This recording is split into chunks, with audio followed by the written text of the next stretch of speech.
U prethodnom primeru epidemije malih boginja koja se desila pre nekoliko godina imali smo i 15 žrtava, nažalost, i u svakom slučaju to je veoma zarazno oboljenje, pričamo o malim boginjama, međutim ista vakcina štiti još i od zauški i rubele, takođe bolesti koje mogu imati vrlo ozbiljne komplikacije. Male boginje mogu biti smrtonosne, naravno ne kod većine obolelih, ali u značajnom broju smrtnost se kreće negde oko 1 do 2 promila, što ne deluje kao mnogo, dok se ne setimo da je to oboljenje ekstremno zarazno i da u odsustvu vakcinacije praktično može zaraziti svu decu ili odrasle ako nema imunitet. Želimo da sprečimo takav rizik.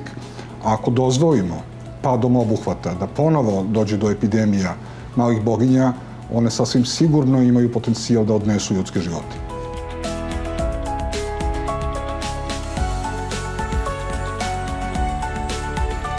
Nažalost, tu još uvek imamo negativne posledice straha koji je izazvala hipoteza da ta vakcina može doprineti razvoju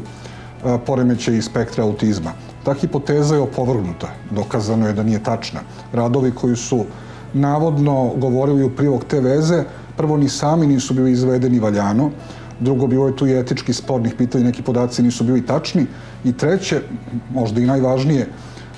ako govorimo o glavnom od tih radova, radu Andrewa Wakefield'a, on metodološki uopšte nije ispitivao uzročnu vezu, već samo opisivao pojave kod jednog broja dece koja su bila vakcinisana, imala su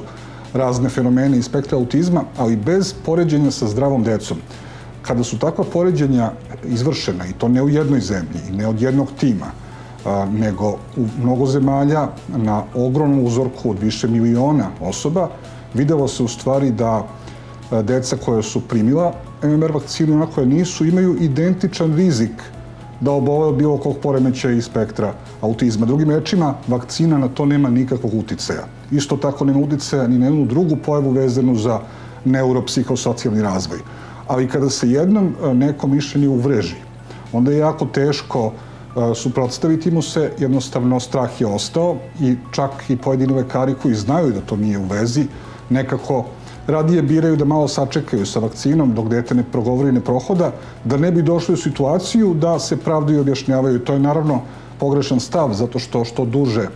od onog vremena kada je optimalno dete primi vakcinu, što duže vremena prođe, to duže dete nije zaštićeno od bolesti od kojih moramo da ga zaštitimo.